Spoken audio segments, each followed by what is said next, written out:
안녕하세요.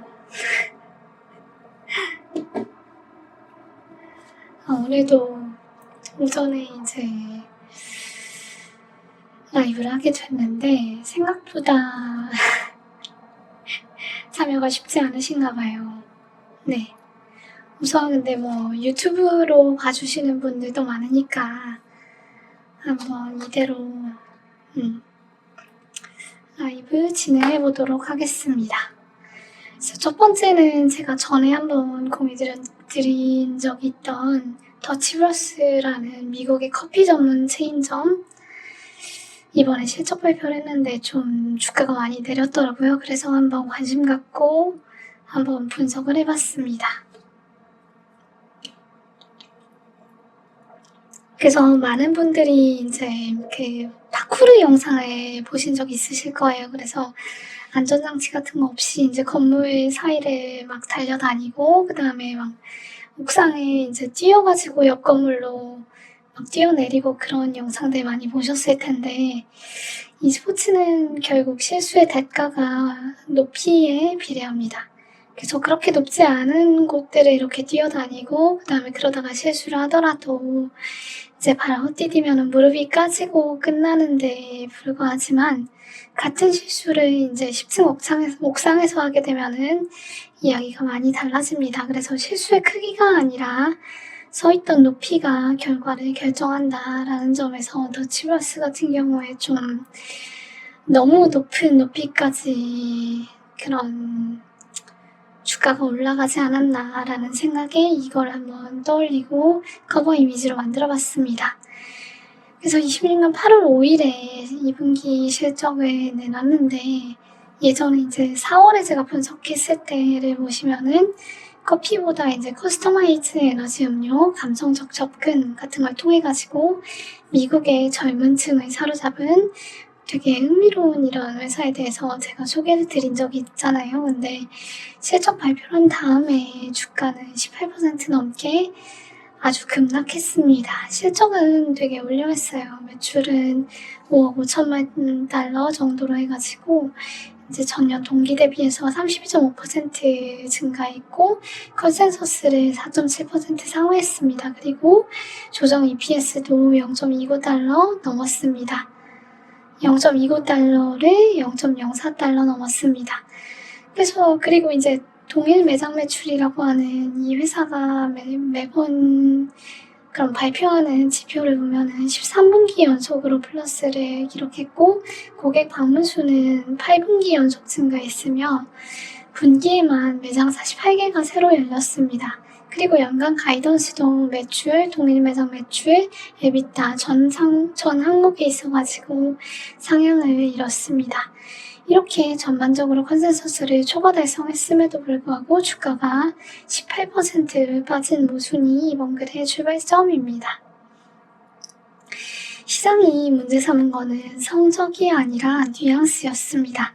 회사가 제시한 3분기 동일 매장 매출 전망은 4에서 5%로 2분기 5.8% 대비해서 감속하는 숫자였습니다. 그리고 고객 방문 수 증가율은 1년 전 3.7%에서 1.7%로 반토막 났고, 상향된 매출 가이던스의 절반가량은 자체 성장이라기보다는 인수효과라는 비유기적 성장에 기대고 있었습니다. 선수는 넘어진 것도 아니고 착지할 때 발끝이 반뼘 정도 미끄러졌을 뿐입니다. 하지만 너무 높았기 때문에 실수가 치명적이었고, 여기 보시면 나와 있다시피 굉장히 급락하는 결과를 가져왔습니다. 답은 서 있던 높이에 있습니다. 실적 발표 직전의 주가는 FPR 기준으로 56배였습니다. 그래서 이런 기업의 자녀 청구권자가 된다, 주주가 된다라는 거는 아마도 나는 이 회사가 29년까지 매장을 2배로 늘리고 기존 매장 매출도 계속 키우고 마진도 개선하고 경쟁자들의 공세까지 막아낼 것을 100% 확신하고 그 가치를 오늘 지불한다 라는 거하고 같은 의미가 될 것입니다. 모든 전제가 우호적으로 작용해야 겨우 본전인 가격, 이른바 완벽히 반영된 가격이라고 할 수 있습니다. 비싼 가격에 좋은 기업을 사는 일의 위험은 바로 이 손익의 비대칭에 있습니다. 지난 4월 분석글에서 성장 속도는 빠르지만 기대치가 조금만 충족되지 않아도 크게 하락할 위험을 지적했습니다. 당시 주가는 53.44달러였고 8월 13일 현재 4월보다 낮은 51달러 부근이라는 것은 굉장히 큰 기회비용을 시사합니다. 그래서 주가가 제자리로 돌아오는 동안 회사는 제자리에 있지 않았는데 매출 가이던스는 올라왔고 상반기에만 매장 89개가 순증했으며 신제품 미스트는 테스트를 통과해서 정규 메뉴로 안착했습니다. 기업은 앞으로 가는데 주가는 뒤로 왔습니다. 그렇다면은 이번 헛디딤은 사소한 실수일까? 아니면은 체력이 소진되기 시작했다는 첫 신호일까? 이거를 5가지 관점에서 뜯어보도록 하겠습니다.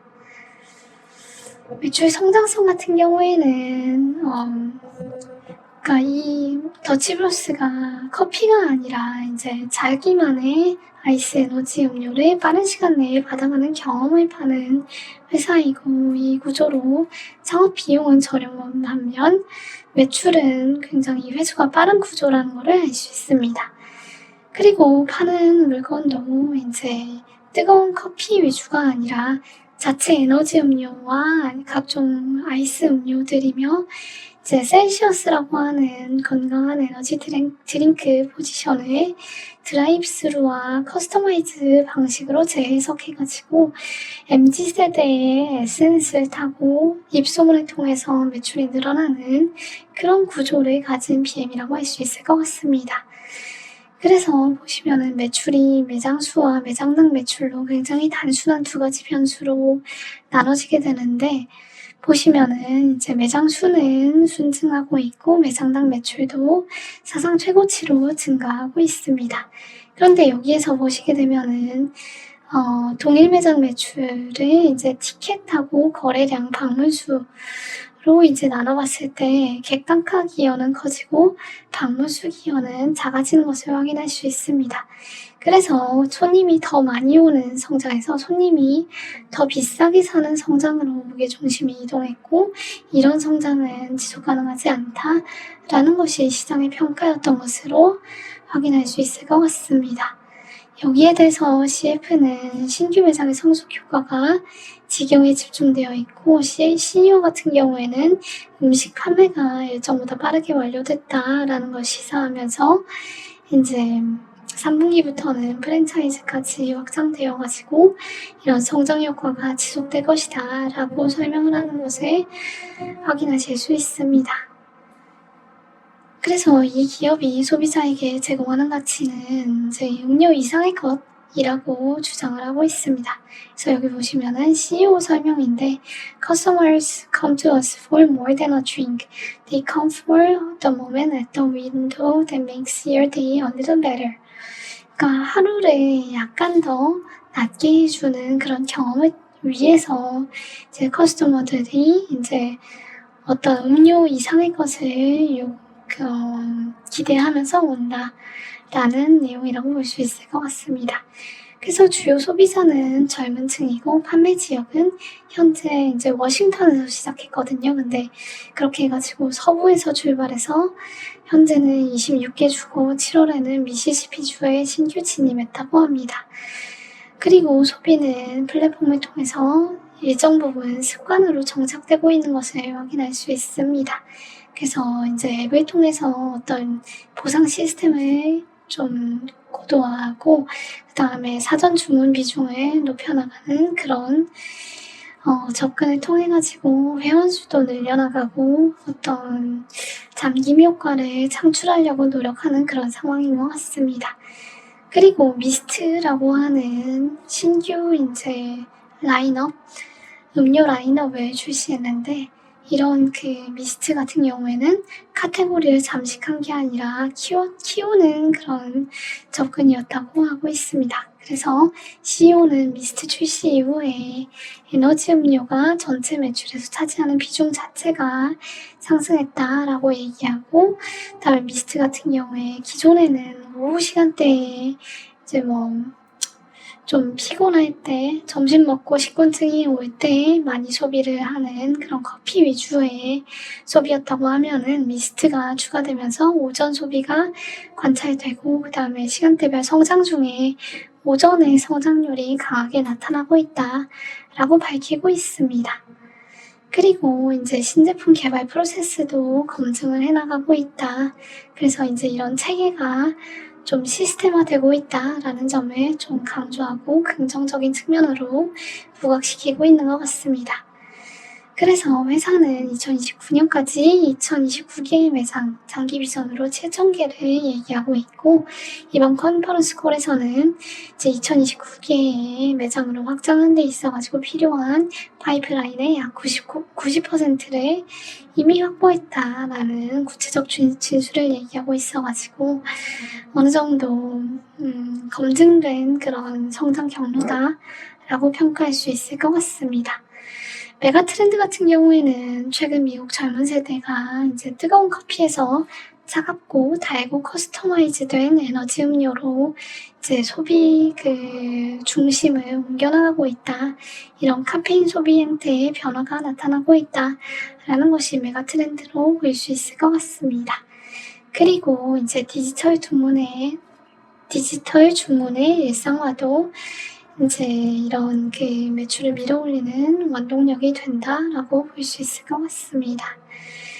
그래서 이들이 가지고 있는 경제적 혜자는 무엇이냐? 첫 번째는, 그리고 가장 중요한 경제적 혜자의 근거는 조직 문화라고 할 수 있을 것 같습니다. 그래서 처음에 제가 이제 분석글에서 말씀드렸다시피 브러스 브랜드 같은 경우에는 브루이스타라고 하는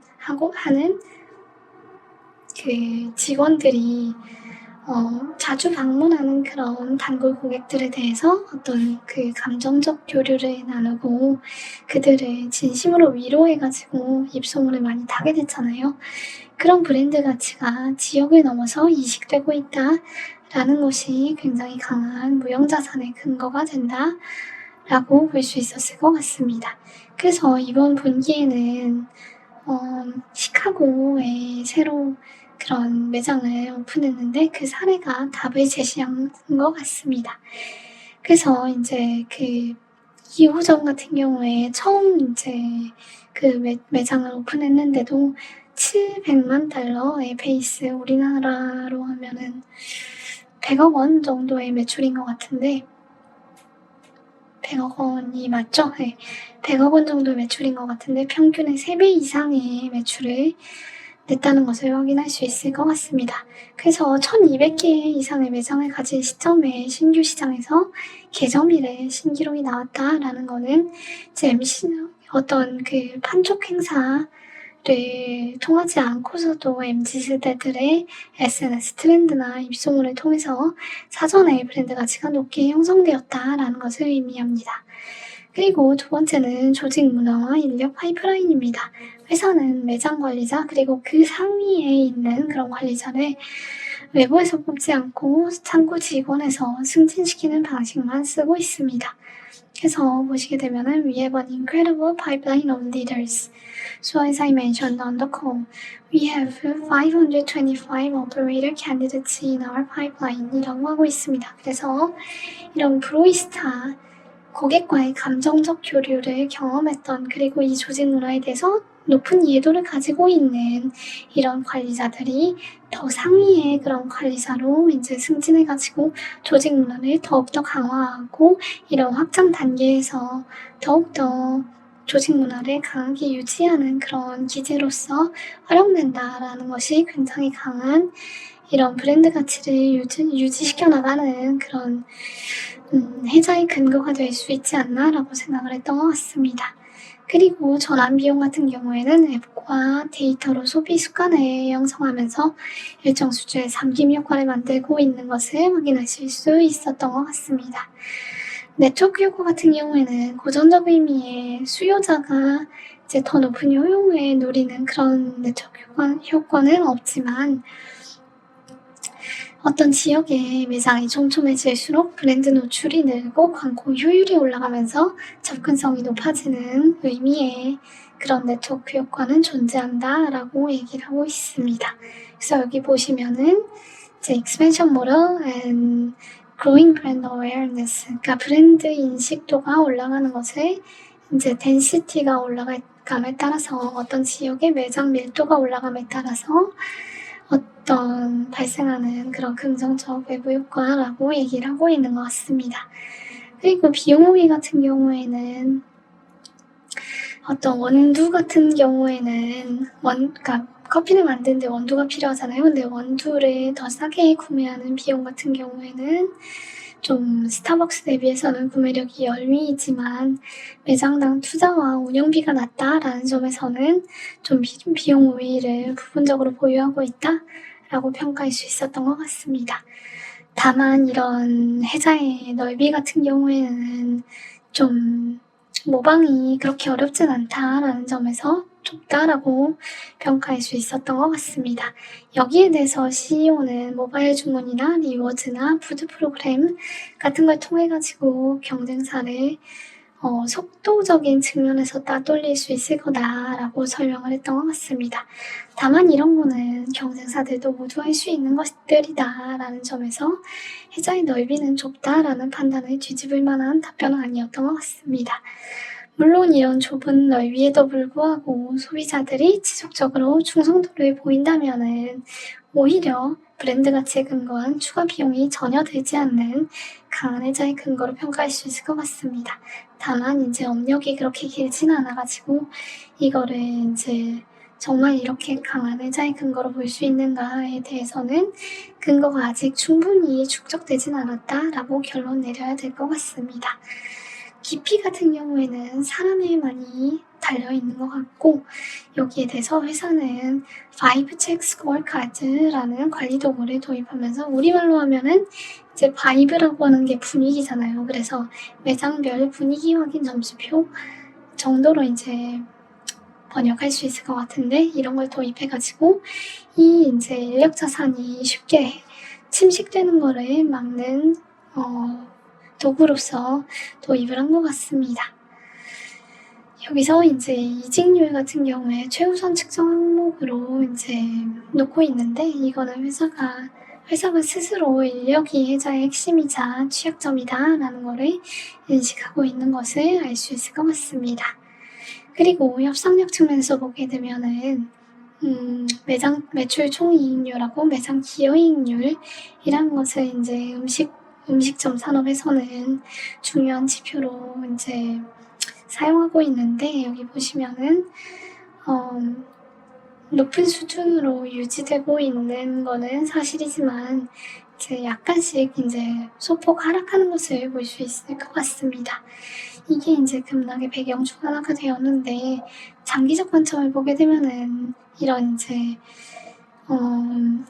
순이익률은 23년에 1%, 24년 5.2%, 25년 4.9%를 거쳐가지고 26년 상반기에는 7.4%까지 올라올 수 있었고 이것이 이제 규모의 경제를 설명하는 그런 유효한 그런 지표다라고 생각이 되었던 것 같습니다. 그래서 CFO 같은 경우에는 이런 이제 변화에 대해서 재료비에서 그리고 임차료에서 각각 80bp, 그 다음에 50bp가 악화되었지만 인건비에서 120bp, 판관비에서 90bp를 개선했다라고 설명하고 있고 이런 이제 지속적인 개선이 이어지면은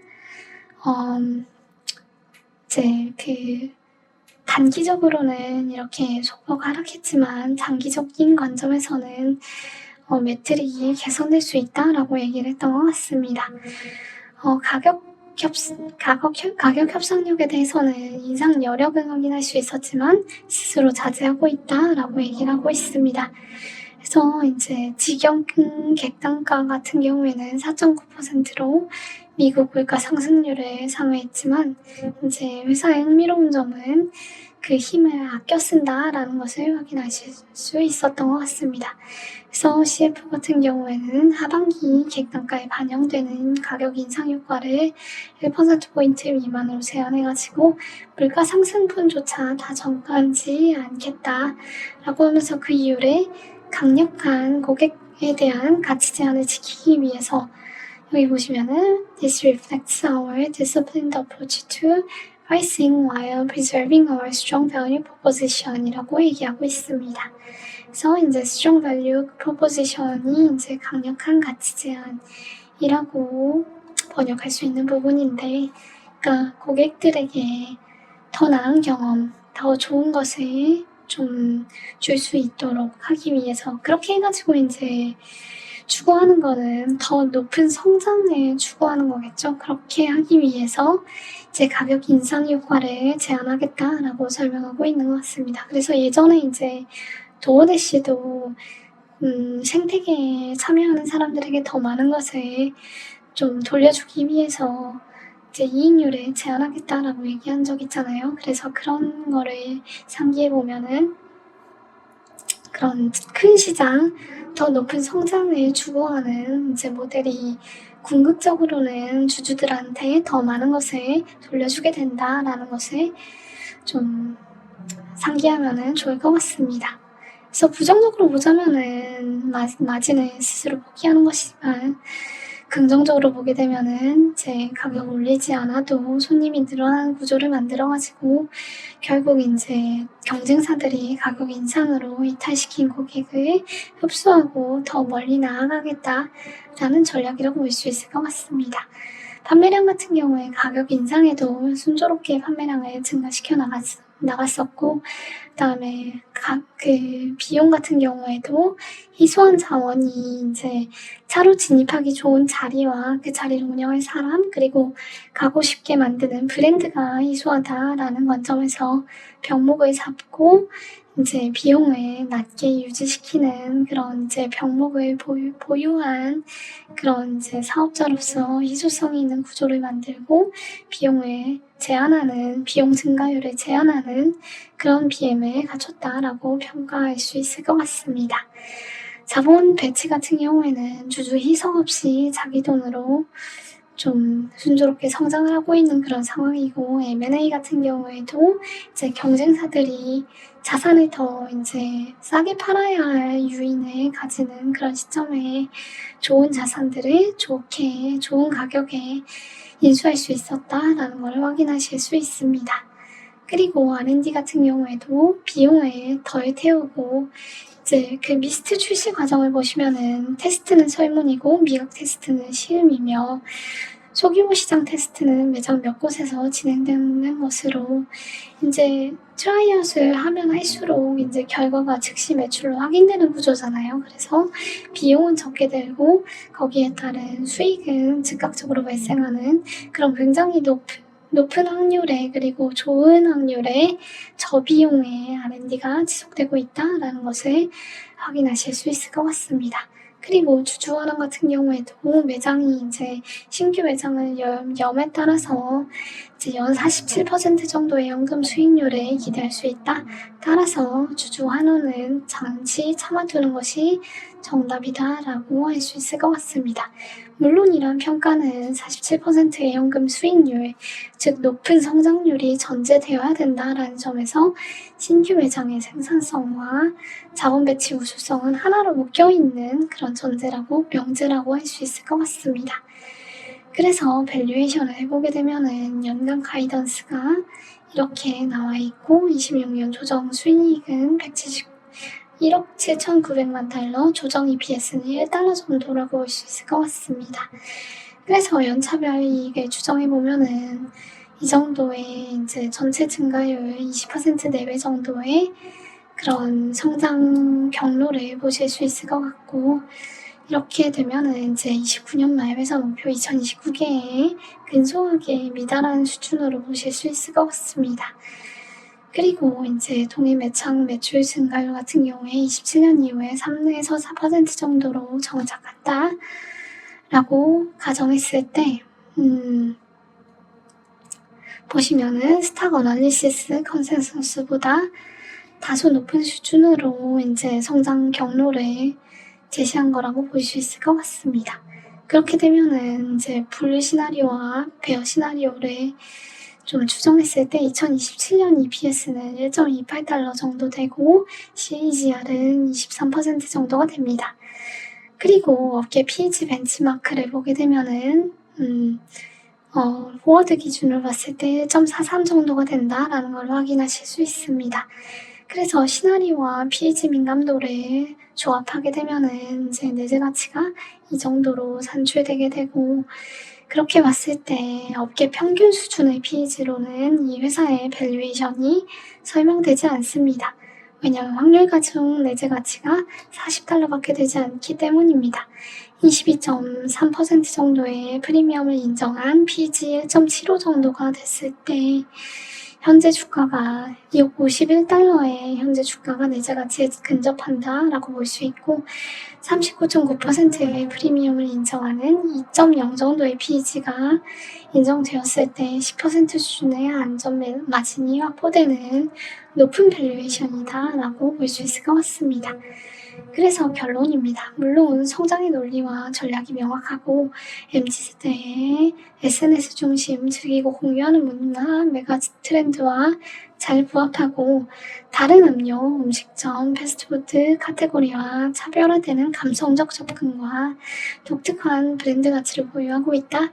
그리고 좋은 위치를 확보해서 소비자에게 음료를 전달하는 병목을 잘 점유하고 있다. 가격과 물량 성장을 조화롭게 추구하는 훌륭한 경영 운영을 지속하고 있다라는 점은 높이 평가할 만합니다. 하지만 그럼에도 불구하고 4월 첫 분석 이후에 1분기 이상 지나서 성장의 시간을 보냈음에도 불구하고, 그러면서 주가가 정체되었음에도 불구하고 아직 밸류에이션은 실수가 허용되지 않는 수준이다 라고 생각되었던 것 같습니다. 따라서 조금 더 이 회사를 지켜보면서 더 높은 PEG 프리미엄을 인정해줄 수 있는 새로운 내러티브가 추가되거나 주가 조정으로 성장 잠재력 대비해서 매력적인 투자 기회가 오기를 좀 더 기다려보는 게 낫지 않을까라는 생각이 들었던 것 같습니다. 이 정도로 더치버스에 대한 그런 투자 아이디어 분석 결과를 공유드린 걸 마쳐보고 1분 정도 쉬었다 올 테니까 질문이나 피드백 주시면은 거기에 답변해보고 토목큐브에 대해서 말씀드려보도록 하겠습니다. 1분 정도 쉬었다 오겠습니다.